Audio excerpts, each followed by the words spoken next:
going to show you how to do rotoscoping in Adobe Animate. Rotoscoping is a technique where you actually draw over film footage and make it cartoonized. Rotoscoping was actually invented by a guy called Max Fleischer, who was a pioneer of film animation. I'll quickly show you the contraption that he invented called rotoscope. The film had to be projected onto a screen where he drew over the screen on transparent paper or acetate, and it was a bit of a contraption, so we're really lucky now that we've got digital software where we can do it a lot easier. Max Fleischer was the guy who animated Betty Boop and Popeye. Yeah, he was quite important in the history of animation actually.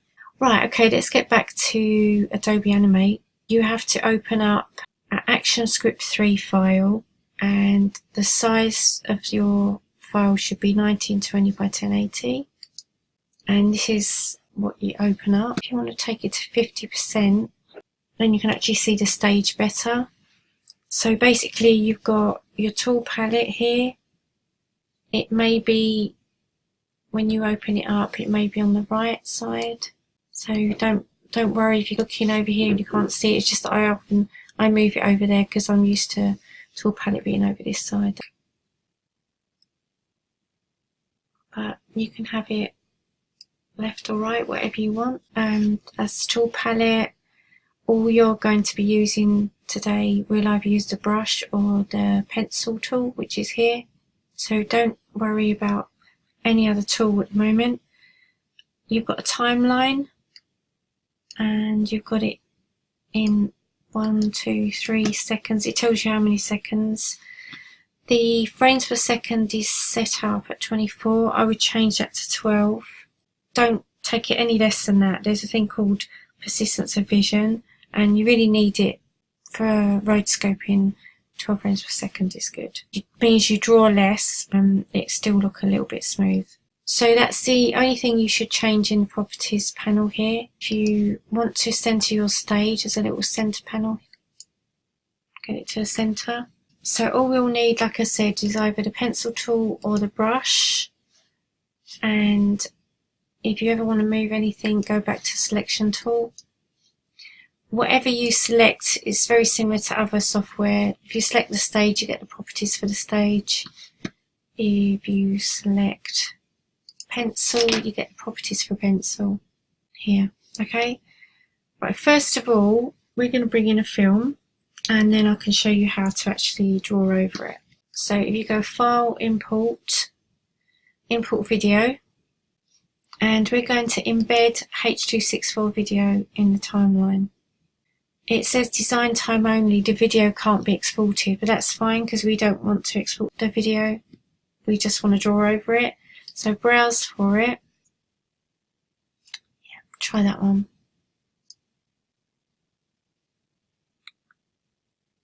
Don't include audio because you won't be needing it and it'll just be taking up space. And everything else is fine. Okay, there's a couple of ways you can get your video. It'll be good if you can actually record something really short. Don't do anything too long because it takes quite a long time to do this. Or I got mine from Pexels, if you've ever been there. If you go to Pexels Video, they give you free videos. And I just searched for something for movement. I was going to do this one, that's quite a good one. So let's go back. So you can either get one from Pexels Video for free because it's all copyright free and there's no issues with that, or you can actually shoot your own, maybe just someone moving just a bit, make things simple for you because you've got to draw over it frame by frame. Okay, so I'm going to double click this layer and call it vid, and you can see it's embedded itself into the timeline for you. We're not going to do all of this, obviously. I'm just going to do a little bit just to show you how to, a few ways to do it. I need a new layer, so I'll insert new layer, which is here. In older versions of Adobe Animate, sometimes the layer is down the bottom here. So if it isn't up here, just look down here and you roll over it and it will say new layer, and just call that roto or whatever you want. Okay, so I'll lock this because we're not going to want that to be moving around at all. And I'm going to just turn the eye on and off. Yeah, that's fitted in perfectly. Exactly the same size. So make sure your proportions are right, that you do it 1920 by 1080. What you have to do, you draw into what are called keyframes, and these little black circles, they're keyframes. So I think I'll just start it from the beginning, make things simple. And we're going to use the pencil tool. That gives a really smooth outline. But when you click this pencil, go down to the bottom and check that you're using ink. Don't use straighten, because if you draw shapes like that, it tries to straighten them. If you do rubbish square, it straightens it, you see. If you want to do Command or Control Z to delete. So make sure it's not on straighten and you want it on ink. Make sure that's not selected as well. So the mode should be ink. Click the pencil, and up in the properties you can choose your colour. I'm going to keep things simple and just do a black outline just for simplicity, and I think that's a little bit too thick at the moment, so Command or Control Z back and take that down a little bit. Let's try 2. Might be a little bit too thin. 3. I'm using the scroll of the mouse just to move around the stage. So let's just go for it.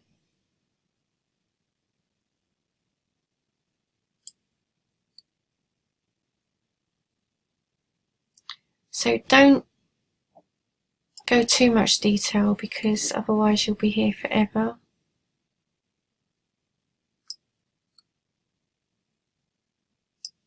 And keep it relatively simple.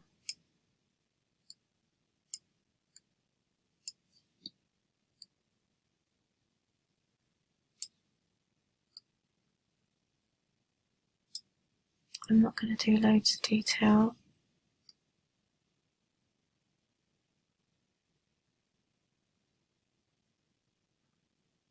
Just quickly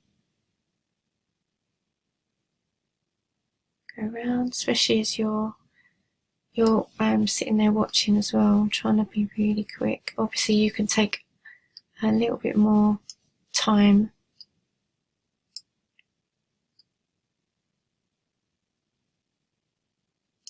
And you don't even have to put in the detail of the t-shirt if you don't want to.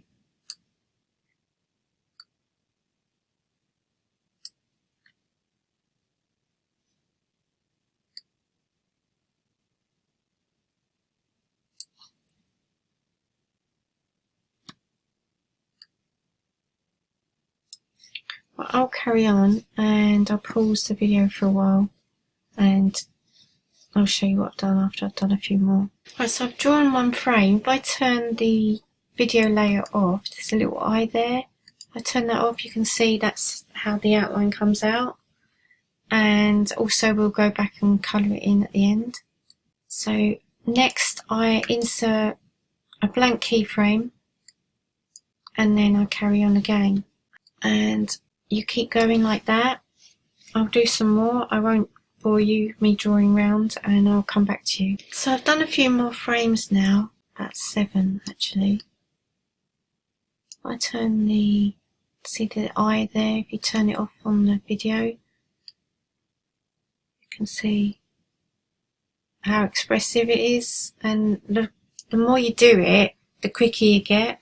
And I've only been doing this with a mouse, just drawing it really simply, keeping everything simple. So I'll do a few more and then I'll show you how to save it as a movie. So I've done a few keyframes now, and can you see all these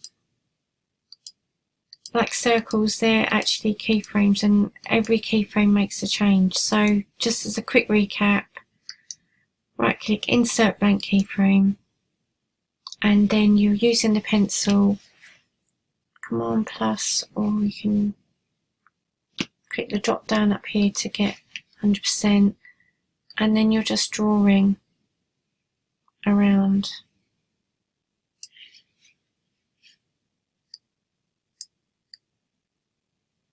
And you can see, once, because I've been doing it for a while, I'm now getting even quicker, really quick at actually drawing it, because you actually begin to get into the swing of it a bit more. Yeah, so I'll get rid of that anyway. I just want to show you now how to save it, and if you wanted to colour it, just to show you those few things. Right, Command minus, back. So before we do anything, I'm going to show you how to colour it. I'm just going to use the eyedropper tool, which is here, and I'm going to get a colour for the skin colour, and I'm going to actually make a tab off the side of the stage, just so I've got all the colours there the whole time. If I do a new layer and draw that, I'll just name that colours, and then I can put all my colour tabs in there. So I'm gonna do, should we keep that a nice bright orange? Click the rectangle tool, and that's my orange, so orange t-shirt, and then his hair colour.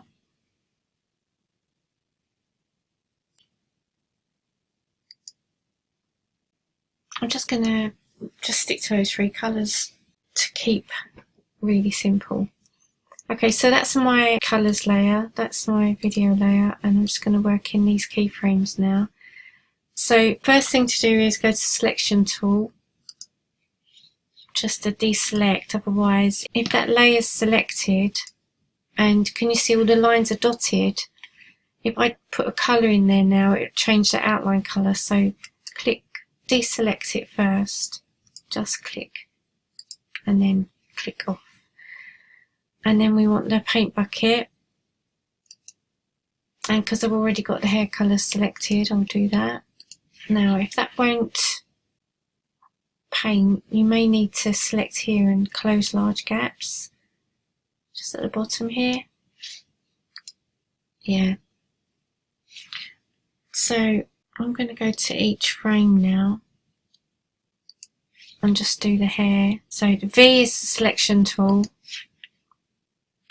so we can deselect, and then K is the paint bucket, so I can keep going backwards and forwards.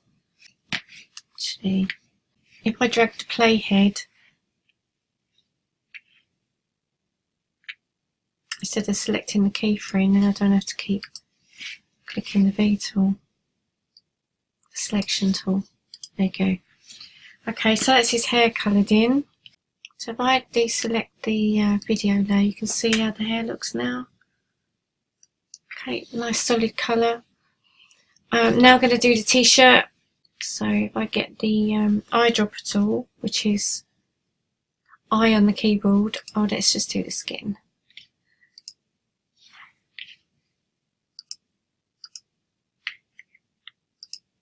And what I've got to remember is to make sure this is all joined up, because if it's not, it won't actually colour it in. I'll also do that while I'm here as well. There you go.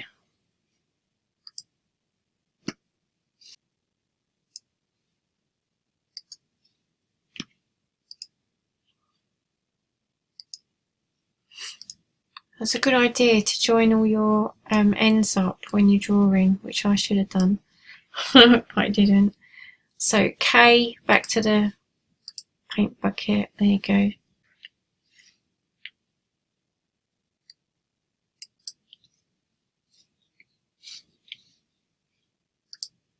Back to the pencil. So I've missed out quite a bit here.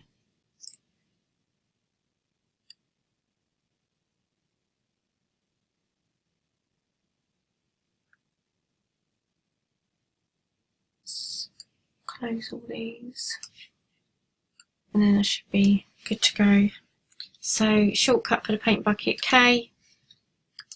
That's not having it. Must be a big gap somewhere. Back to the pencil tool. I think it might be there.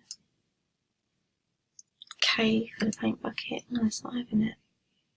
Sometimes if these lines aren't joined up properly, you have issues. So it's really important to make sure when you're drawing that all your lines connect up. Right, try again. K. Yay. So I'll carry on and I'll put you on pause for a while. Okay, so this is all coloured in now, and if I scrub across, you can see it looks quite cool. I forgot to tell you, if you want the shortcut to go along the keyframes, full stop is to the right and comma is to the left. So if you're doing colours and you want to click through rather than dragging the playhead, you can do that. So full stop is right, comma is left. Okay, and if you want to see how you'll see it when it's actually made as a footage, you can select that little icon at the top and it takes the outside edge away that you don't actually see in the final movie. So that's how you actually view it. You could also, if you wanted to, you could make a colour background. I quite like it white because it really pops. But if you wanted to, you could take it behind the rotoscope layer and call it background, BG. And if you select the rectangle tool, and you can just make a colour on the background if you want as well. Obviously it'd be better to make it a colour that you haven't got there, so click the colour tab and maybe a darker version of that. I don't know. Paint bucket. Okay, so let's say you want to make this into a film or maybe an animated GIF. I'll show you both. Just as another note, I've done a really rookie mistake. I've left it unsaved, and that's a really dangerous thing to do because the software could crash. So don't do what I've just done. Save it. Roto. Yeah, I was lucky that it didn't crash, to be honest, but obviously because I've only done a few frames. Right, so when we want to export, we can get rid of that video and get rid of the colours tab now, and we can click and drag across all these frames because it's put all those in because it was the same as the video. And if you right click, remove frames. So obviously do it a little bit longer than me. I've only even got to 1 second, but I just wanted to show you what it looked like, to be honest. So even for an animated GIF, that's a bit too quick. But you get the idea of how to do it. If you want to export it, you can export video and you just browse to where you want to save it, and it will save it as a MOV. So export. The only thing I have to say, it's really important, the video that you import into Adobe Animate has to be H.264 MP4. QuickTime Movie.mov will not embed into the timeline. So if you've got a MOV, convert it to MP4, and you can do that in this software here, Media Encoder. All it's doing now is rendering into the Media Encoder. You can just click H.264 is fine, click the little green arrow and it will render it. That's it, done.